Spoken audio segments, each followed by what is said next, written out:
What's happening, everybody? Boy Big Brando, and today I wanted to talk to you guys about inkjet transfers. Now, this is one of the questions I get all the time in the comments, in DMs on Instagram, on messages, emails, all of that stuff. Everybody always wants to know, how do you print plastisol transfers? What inkjet transfer paper do I recommend? Short answer, I don't use inkjet transfers. And the other short answer, you can't print plastisol transfers with your home printer. It's a screen printed transfer. They're two different things. Now, why don't I use inkjet transfers? I tried them out. I've bought a few. I bought packs of paper just to test them out, and I've never been impressed with the quality. So in short, if I wouldn't buy a t-shirt from another brand that used inkjet transfers, if I wouldn't buy it from them, why would I sell it to my customers? You know what I mean? I haven't been impressed with the quality. I haven't seen good quality inkjet transfers at all. I go to ISS every year. I see stuff there every year. I stand there, watch the demo, feel the sample when they pass it around, and it's not for me. You know what I mean? But it is convenient, right? It's convenient. They're selling it to people like us that want to start businesses from home and create t-shirts from home, and that's cool. I get it. I get the convenience, but are you willing to trade convenience for quality? You know what I mean? Because there's a reason why screen printing is still popular till this day. One, it's not convenient, but it's durable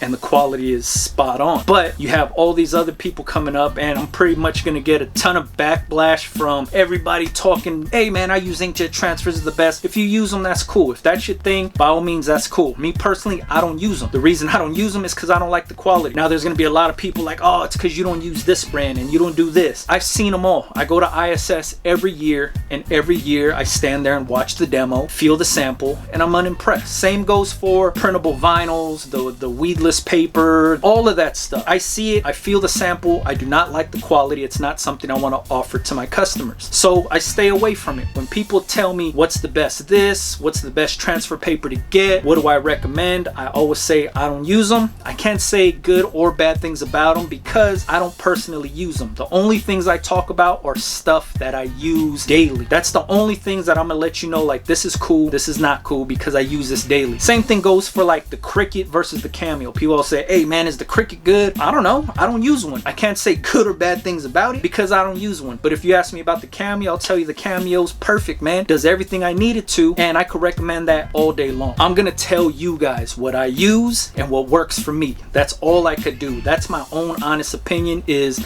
the stuff that I personally use for my brands and how I run my businesses are the only things I could tell you that work. Other than that, like, I really have no opinion about a lot of stuff that I don't use. You know what I mean? And I'm not bashing anybody else. If they're reviewing stuff and telling you guys what to buy, that's all good. If you're just looking for a review channel, that's not me. But if you actually want somebody that's using this stuff daily, then you're at the right place, because I could tell you inkjet transfers ain't it. Like, the ones that I have used that I actually kind of like the quality only worked on white t-shirts. And that was it, because obviously your home printer doesn't print white. And the one thing I didn't like about it is you had to pretty much cut the full design out to bleed, because it would leave some sort of weird gray ghosting from the transfer paper around the design that looked horrible. But after you wash it, the print is already muted to begin with, and then you wash it and then a lot of the ink comes out and it looks even more muted. Not for me. I would not use them. Maybe if I was doing like kids shirts or like a one-off custom birthday shirt or something like that, maybe I would do it if they wanted a white t-shirt. But for the most part, I don't even advertise it. I don't even like it. That's not something that I'm into. But for myself, if I'm not going to buy that type of shirt,